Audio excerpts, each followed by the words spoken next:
E-Live, comment je me nourris? Une émission présentée par Alice Van Hoy, naturopathe et spécialiste alimentation vivante, végétale et gourmande. Bonjour à tous, chers auditeurs de Radio Médecine Douce. Je suis en joie de vous retrouver aujourd'hui pour une nouvelle émission Comment je me nourris. Et aujourd'hui, on va s'intéresser au pollen frais, les bienfaits de ce super aliment. Et pour ce, j'ai à mes côtés Fabienne Veloso. Elle est conseillère en apithérapie et herbothérapeute. Et elle va nous parler un petit peu de ces magnifiques petites pelotes d'or. Bonjour Fabienne. Bonjour, enchantée. Merci beaucoup d'être venue jusqu'ici. Tu as fait le déplacement jusqu'à Paris pour venir nous parler du pollen. Oui.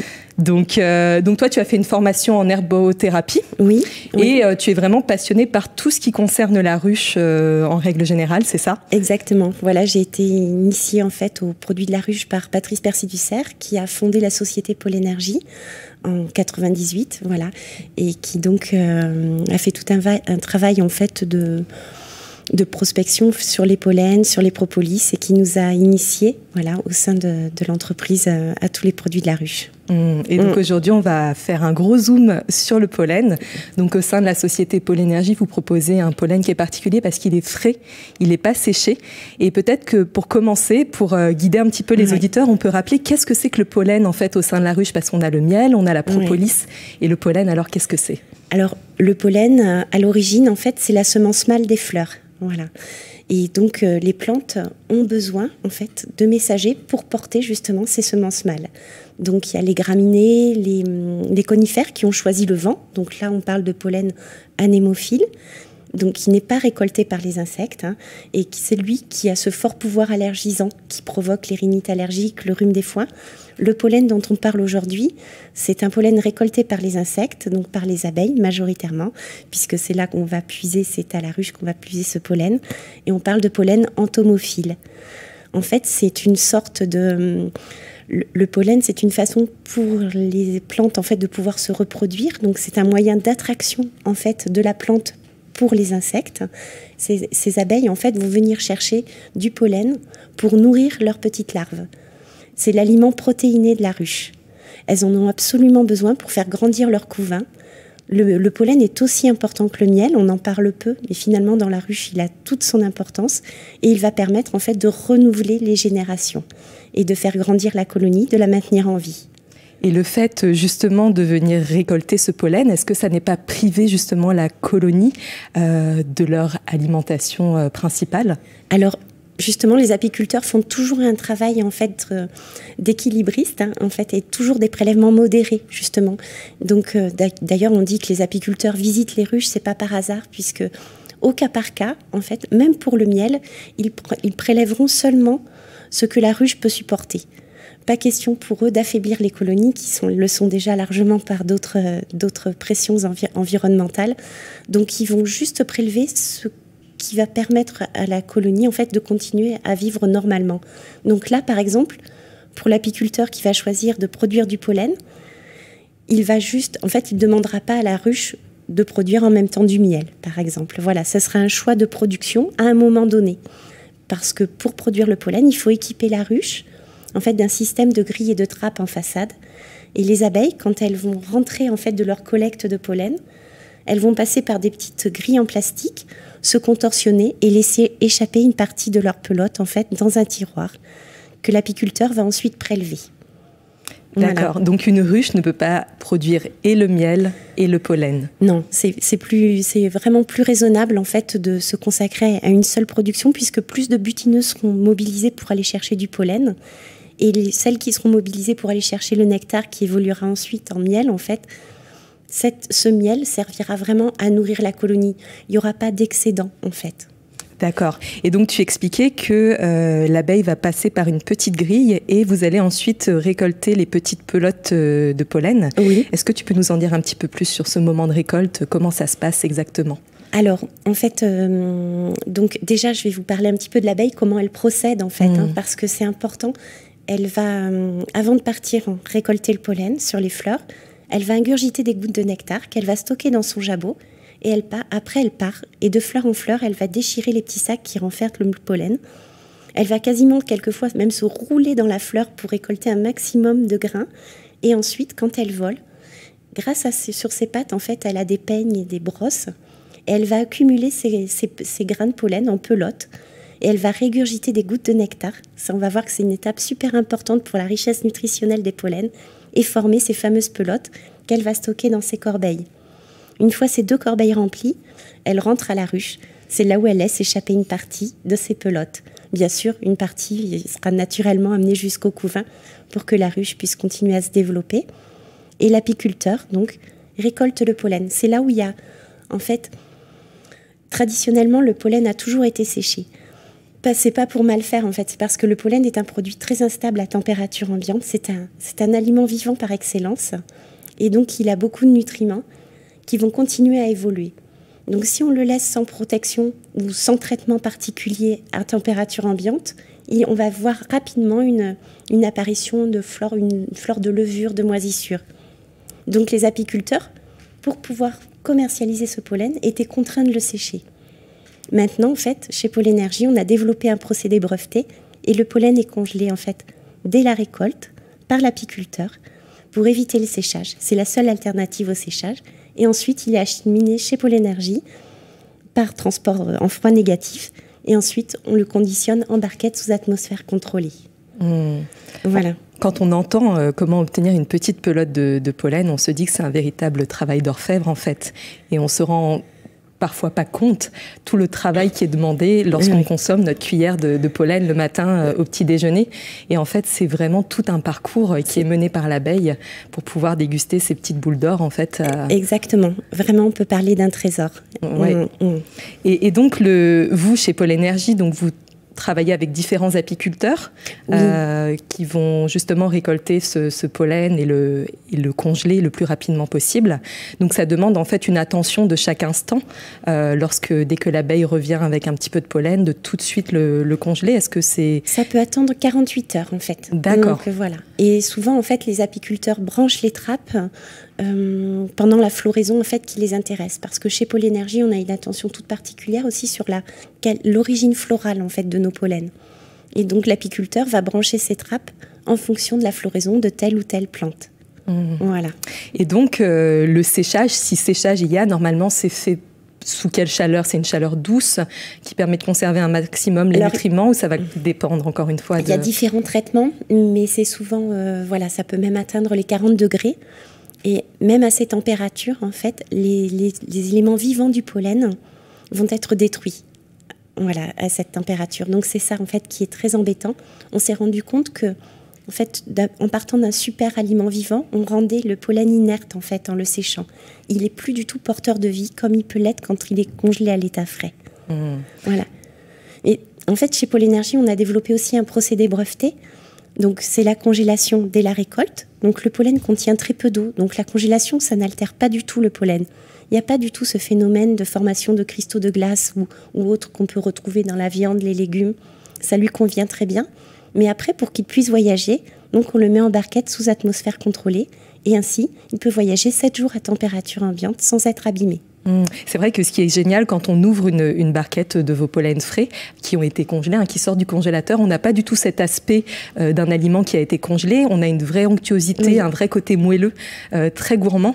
Donc c'est marrant de voir à quel point le pollen frais, en tout cas, réagit à cette atmosphère de congélation. Oui, parfaitement bien, en fait. Voilà. Donc c'est parce qu'il n'est pas du tout aqueux, c'est ça? Il n'est pas du tout aqueux. Il y a donc, du coup, si vous voulez, les membranes en fait, du pollen ne sont pas perforées. Il n'y a pas de fuite de cytoplasme.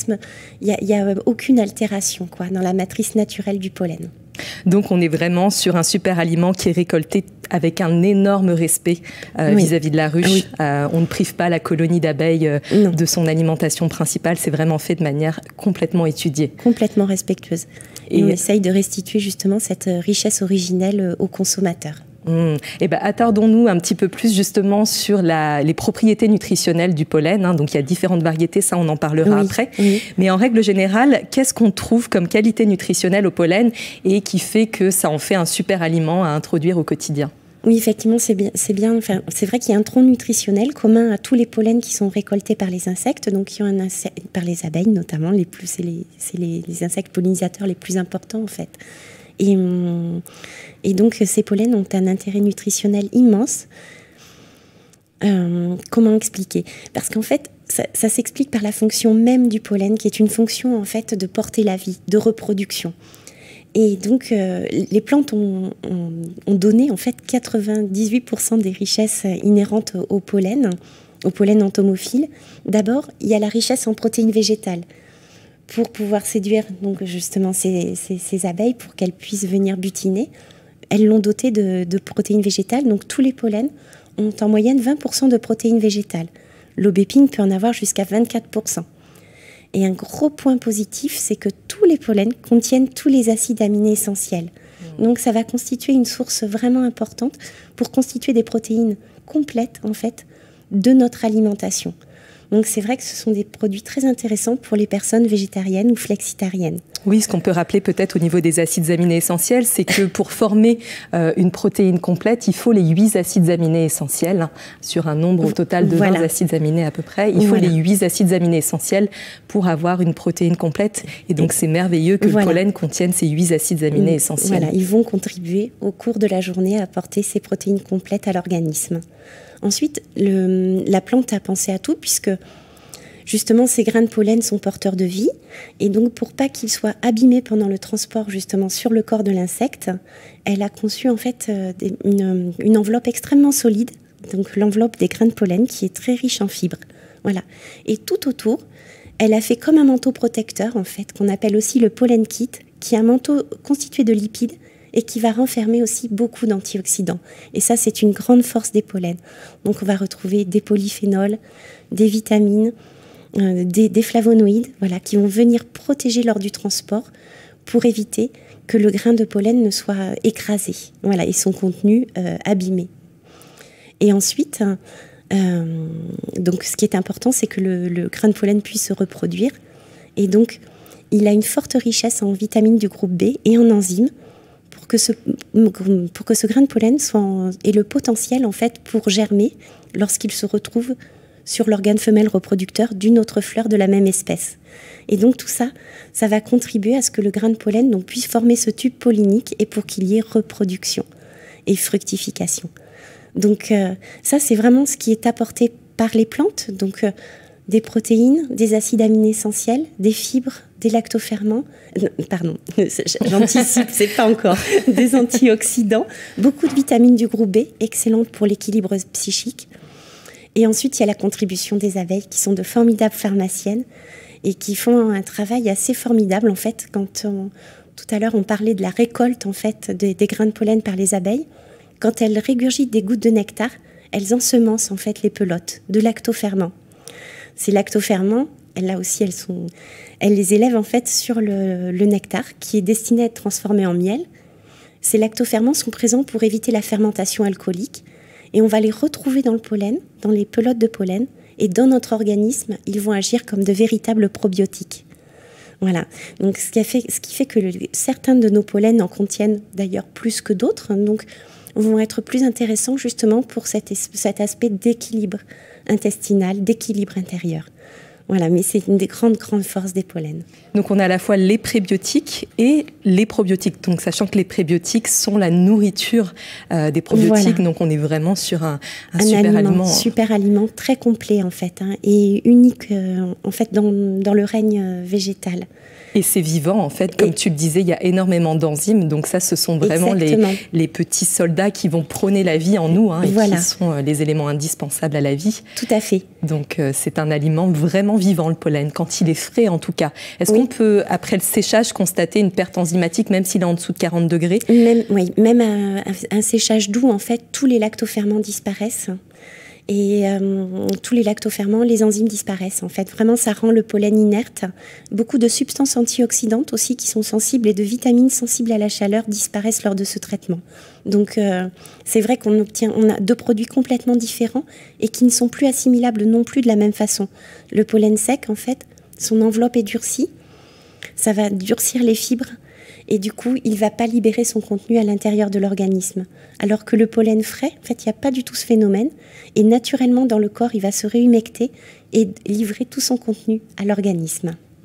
Et alors, donc ça, c'est le tronc, comme tu disais, le tronc commun nutritionnel à tous les pollens. Oui. Donc, c'est vraiment la richesse protéique, la richesse en antioxydants, la richesse en probiotiques, en vitamines du groupe B et en acides gras essentiels aussi. Tu as parlé d'acides gras. Oui. Donc, vraiment, on a un cocktail nutritionnel qui est assez incroyable. Voilà.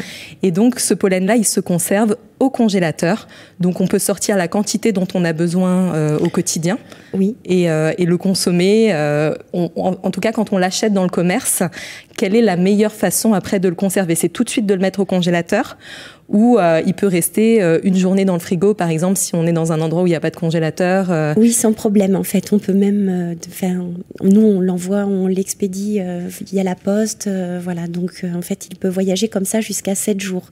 Et ce traitement peut être renouvelé une fois qu'il est congelé. On peut à nouveau le faire voyager 7 jours, en fait. Donc, il n'y a aucun problème. Sans qu'il y ait de perte nutritionnelle. Sans qu'il y ait de perte nutritionnelle, voilà. Mais donc, les personnes peuvent acheter le pollen. Ensuite, elles le mettent chez eux au congélateur.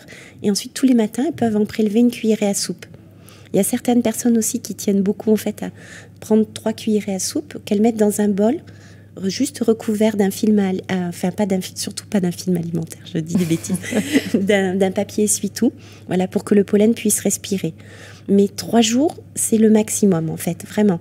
Pour préserver le capital, en fait, vivant du pollen, il vaut mieux soit le prendre directement, soit limiter justement à 3 cuillerées à soupe au frigo. Et ensuite remettre le reste de la barquette au congélateur. Tu dis pour que le pollen puisse respirer, qu'est-ce que ça signifie exactement? Est-ce que ça change quelque chose, la respiration du pollen? Oui, le pollen a vraiment besoin, si on l'enferme en fait, ça lui convient pas du tout. Et donc il va mal évoluer. Et on peut voir rapidement en fait une flore indésirable également se développer. Alors au congélateur, il n'y a pas du tout ce phénomène, puisque ça va neutraliser en fait l'activité des enzymes et des lactoferments. Mais au frigo, à une température plus élevée, effectivement, on peut avoir ce type de phénomène. Donc c'est important là de ne pas l'enfermer. D'accord, donc c'est la conservation au congélateur ou sinon on prélève juste une petite quantité de la barquette et on la garde au frigo avec un petit sopalin par-dessus ou un petit film en cire d'abeille qui existe pour rester dans le domaine de l'apithérapie. Et alors, on va s'attarder après aux différentes variétés de pollen, mais est-ce qu'on peut constater justement des intolérances alimentaires? Est-ce que certaines personnes ne sont pas aptes à consommer du pollen? Oui. Alors, je reviens sur le fait que du coup, tous les pollens, les gens qui ont de fortes rhinites allergiques, qui sont sensibles au rhume des foins, peuvent consommer des pollens récoltés par les abeilles. Voilà. Il n'y a pas de... Seulement, elles doivent être prudentes parce que, par exemple, le pollen de graminées peut être disséminé même sur des plantes où le pollen va être récolté par des abeilles. Donc, c'est important en fait de choisir plutôt des pollens très monofloraux à ce moment-là, quand on est très sensible notamment au pollen de graminées. Et ils vont le supporter. Au contraire, le pollen de cyste est excellent pour la désensibilisation. Donc ça veut dire qu'une personne qui, par exemple, de manière récurrente, chaque année va souffrir de rhume des foins, etc., ça ne veut pas dire que cette personne est intolérante au pollen fruit de la ruche. Voilà, c'est pas du tout le même profil en fait de grains de pollen. Les pollens transportés par le vent sont très petits, n'ont aucun intérêt nutritionnel et ont un potentiel allergisant beaucoup plus important. Et comme ils sont libérés en très grande quantité et qu'ils sont beaucoup plus petits, ils vont facilement pénétrer les voies respiratoires et sur des muqueuses irritées, provoquer les phénomènes que l'on connaît bien. Par contre, pour les pollens alimentaires, donc on ne retrouve pas du tout ce type d'allergie. Par contre, les personnes doivent être prudentes. Effectivement, les personnes qui connaissent qui souffrent d'allergies de type alimentaire, fraises, kiwis, arachides, tout ça, elles doivent vraiment être prudentes quand elles consomment nos pollens et elles n'en prennent qu'une petite pelote ou 2 ou 3 qu'elles vont d'abord goûter. C'est ce qu'on fait sur les salons notamment. Comme ça permet aux gens de voir s'ils ne ressentent pas de picotement ou de gêne au niveau de la muqueuse ou de l'intérieur des joues. Ça, c'est le signe en fait qu'on ne supporte pas le pollen. Mais comme il faut être prudent avec d'autres produits de la ruche à ce moment-là. Bien sûr. Oui, c'est toujours de commencer par un petit test avec une petite quantité, voir si on a une réaction particulière au niveau de la bouche, du palais. Mais c'est extrêmement rare. C'est extrêmement rare, d'accord. Et les enfants peuvent aussi consommer du pollen frais. Les enfants, exactement, c'est très très bon pour eux et généralement les jeunes enfants apprécient beaucoup le pollen. En fait, c'est très attrayant aussi d'un point de vue de la couleur et ils sont quelquefois, les plus jeunes enfants sont moins réfractaires en fait à des goûts différents Et là encore, le pollen de cyste est extrêmement plaisant pour les enfants, ou le quidou pollen, un mélange de cyste et de châtaignier. Alors les enfants, il faut qu'ils aient une flore intestinale suffisamment mature pour bien assimiler le pollen et un régime alimentaire suffisamment diversifié. Donc c'est plutôt vers 18-24 mois, voilà, qu'on va pouvoir introduire le pollen dans l'alimentation des enfants. Il y a une recommandation aussi avec le pollen, c'est de ne pas le consommer à jeun. Oui. Donc qu'est-ce que ça provoque en fait, le fait de consommer le pollen à jeun ? En fait, c'est les lactoferments et les enzymes qui vont agir un petit peu fort, notamment au niveau intestinal, et qui peuvent provoquer voilà, des ballonnements, des inconforts. Rien de grave, mais en plus, on se rend compte qu'il est moins bien assimilé quand il est pris en dehors du bol alimentaire. La meilleure façon de le consommer, c'est au cours ou à la fin du petit déjeuner, et de préférence avec des fruits, que ce soit des fruits frais ou en compote. Ça va permettre en fait de renforcer l'effet, avec l'effet prébiotique des fruits, de permettre de mieux transporter le pollen dans l'organisme, de mieux l'assimiler, de mieux le digérer. Voilà. Et donc à préciser, bien sûr, vu que c'est un produit très fragile et qu'on conserve au congélateur, le pollen ne se chauffe pas. Hein. C'est vraiment quelque chose qu'on va saupoudrer sur les plats en fin de... Même après une cuisson, il est tellement fragile que le pollen ne se met pas sur un aliment chaud. Non. Ça reste une préparation qui reste crue pour conserver justement ces précieux nutriments et préserver la beauté nutritionnelle de ce produit. Oui, merci pour cette précision, Alice. Il ne faut pas, par exemple, le mélanger avec du lait tiède ou chaud. Voilà. Ça va aller très bien sur un jus, sur un smoothie, mais surtout pas avec d'autres ingrédients chauds ou tièdes. Super. Alors là, tu nous as ramené de belles variétés de pollen. Je ne sais pas si on les voit à la caméra.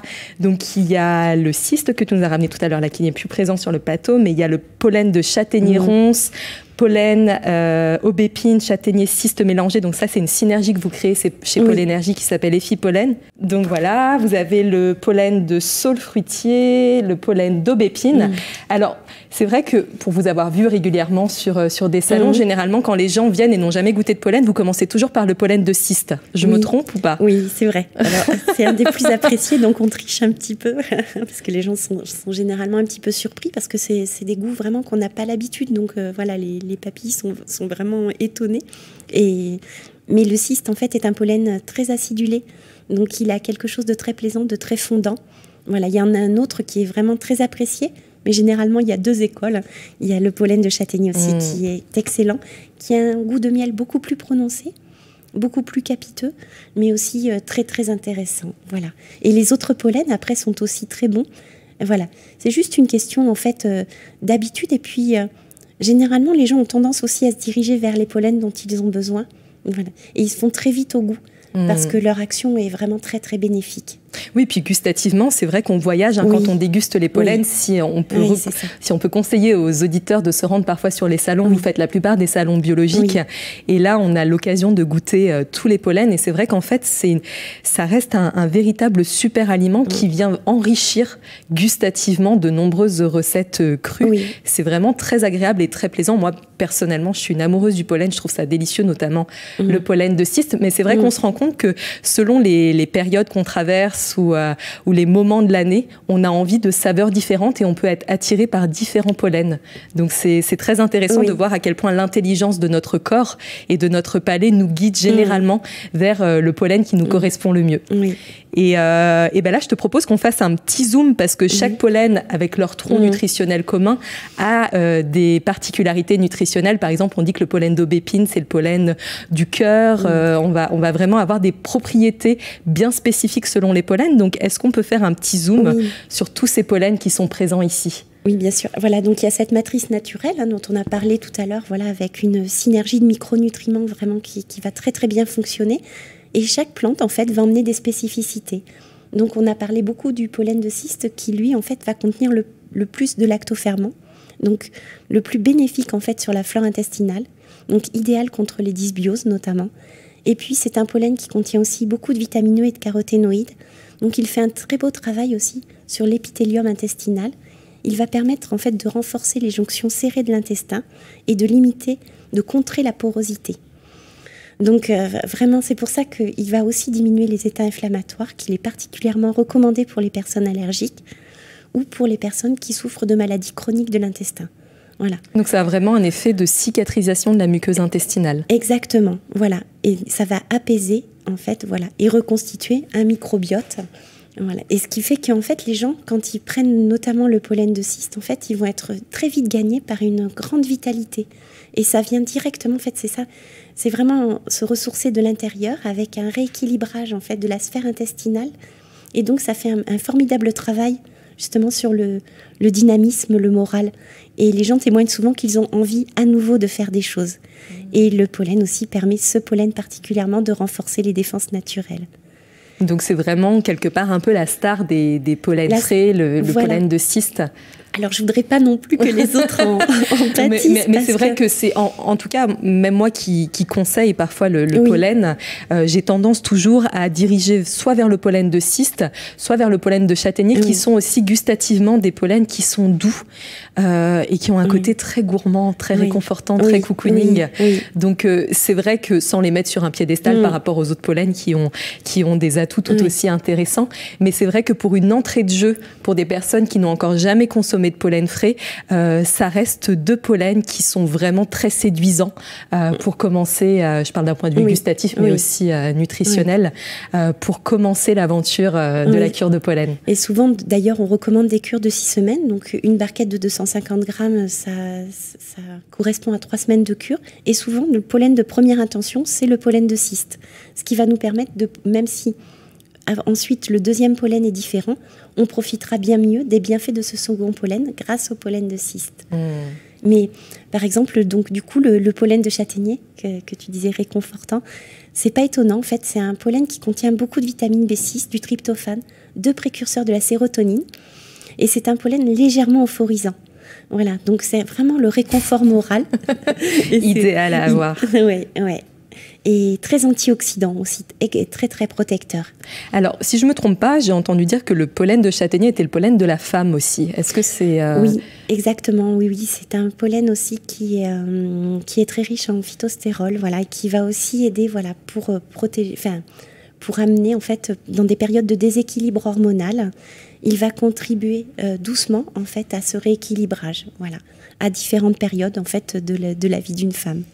Magnifique. Et donc ces pollens-là, on va après s'attarder sur les autres pollens. Au cours de l'année, quelle est la meilleure période pour faire une cure de pollen selon toi ? Alors il y a une forte saisonnalité, mais c'est malgré nous en fait, parce que finalement on pourrait consommer des pollens tout au long de l'année. On peut en consommer tous les jours sans problème. On peut en consommer tous les jours sans problème. Il n'y a pas de surdosage possible. Et d'ailleurs, pour certaines préoccupations, il vaut mieux le prendre au quotidien. Comme on mangerait en fait un aliment, voilà, comme les messieurs par exemple, les messieurs seniors qui souffrent de troubles de l'adénome de la prostate, eh bien on va recommander de consommer du pollen de saule tous les jours de l'année, comme ils peuvent consommer de l'huile de pépins de courge, voilà. C'est vraiment un super aliment qui peut accompagner les personnes au quotidien. Sinon, c'est des cures de 6 semaines, mais ça peut être aussi bien... En plein été, voilà, parce qu'on est très fatigué, voilà, qu'on a besoin vraiment d'un bon remontant. Et donc là, on peut faire sa cure de pollen sans problème.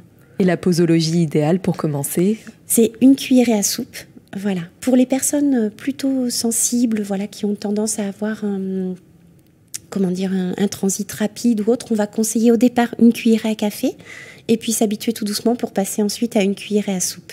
Et une personne qui consomme par exemple 2 cuillères à soupe au quotidien ne verra pas de désagrément, d'inconfort? Non, pas du tout. Il peut y avoir parfois des petits signes de crise curative, le fait que l'intestin se remette à fonctionner de manière un petit peu plus accrue, intensive, ce qui fait qu'il peut y avoir des libérations toxiniques qui peuvent avoir lieu, mais c'est bon signe. C'est bon signe, et de toute façon, ces manifestations s'estompent très rapidement, quoi. Voilà, vraiment, mais c'est bon, très très bon signe, ça veut dire que tout se remet à fonctionner correctement. Super. Donc on a ensuite le pollen de saule fruitier que tu nous as ramené. Donc lui, quelle est sa spécificité ? Eh bien en fait, ce pollen de saule fruitier va amener à l'organisme de la lutéine et de la zéaxanthine qui vont venir nourrir l'œil et le cristallin en fait. Donc c'est vraiment un pollen de la vision, voilà, qui va permettre en fait d'accompagner justement les personnes seniors contre les troubles liés au vieillissement oculaire. Mais c'est vraiment le double effet parce que au-delà de ça, en fait, le saule fruitier est un pollen extrêmement dense nutritionnellement parlant qui va venir aussi nourrir tout l'organisme. Et donc, ça peut vraiment aider à compléter idéalement en fait les apports nutritionnels des personnes plus âgées. Superbe ce pollen de saule aussi. On a aussi l'aubépine, qu'on a nommé tout à l'heure. Oui, l'aubépine, donc vraiment le plus riche en protéines végétales. Il est très riche en fer aussi, en vitamine C, donc ce qui va faciliter aussi l'absorption du fer, en vitamine B6, en vitamine B9. C'est aussi un véritable trésor. Donc il peut être aussi bien conseillé pour les femmes enceintes, par rapport à la vitamine B9, par rapport à l'apport en fer, mais aussi aux sportifs, voilà, pour l'apport en protéines végétales. Superbe. Et vous avez aussi, donc après il existe d'autres pollens, il y a le pollen de cerisier, enfin il y a toute une gamme qu'on peut retrouver sur le site internet d'ailleurs. Oui, c'est ça. Est-ce que tu peux nous nommer le site internet où on retrouve tous ces pollens? www.pollenergie.fr et donc les pollens s'appellent, nos gammes en fait, le nom commercial ensuite c'est Aristé. Voilà. Et le nom de l'entreprise c'est Pollenergie. Superbe. Et donc, au sein aussi de la gamme de pollen, vous avez créé des synergies qui sont très intéressantes, notamment pour les enfants, le Kidou pollen que tu nommais tout à l'heure, qui est un mélange de différents pollens aussi. Et là, on a l'effipollen qui est vraiment visé pour l'harmonie digestive avec de l'aubépine, du châtaignier et du cyste. Et il y a aussi de l'anis vert qui est rajouté. Il y a de la poudre d'anis vert, voilà. Donc c'est pour vraiment faciliter la digestion et aider à contribuer en fait à retrouver un ventre plat. Il y a aussi un autre pollen que je n'ai pas emmené aujourd'hui, mais qui s'appelle le fortipollen. On a associé en fait du pollen d'acacia du Japon, très antioxydant, à de la poudre de feuilles d'olivier pour contribuer en fait à ces effets hypotenseurs. Voilà.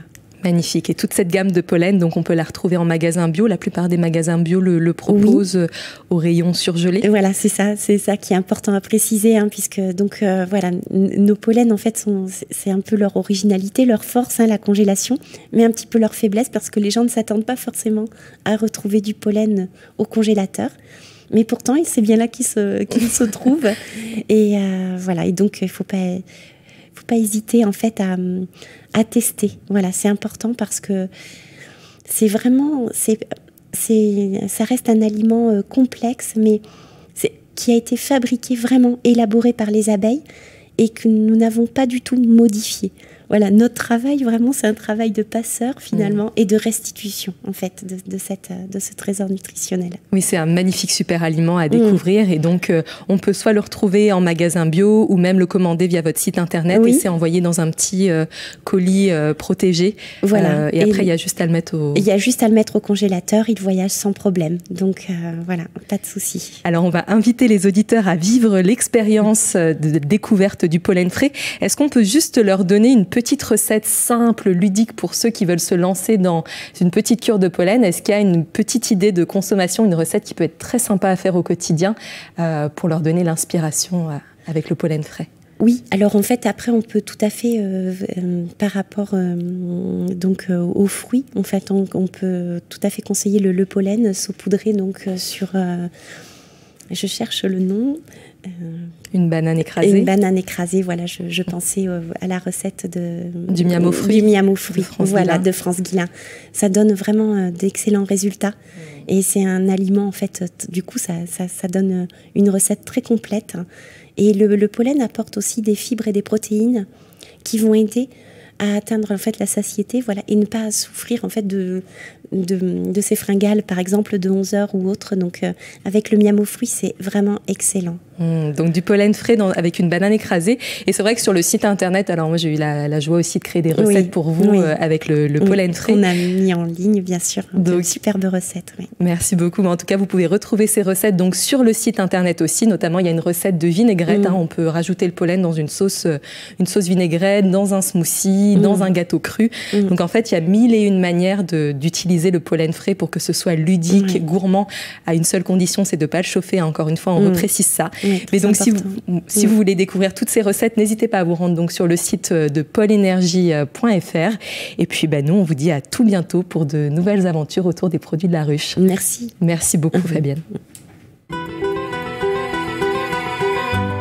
E-Live, comment je me nourris? Une émission présentée par Alice Van Hoy, naturopathe et spécialiste alimentation vivante, végétale et gourmande.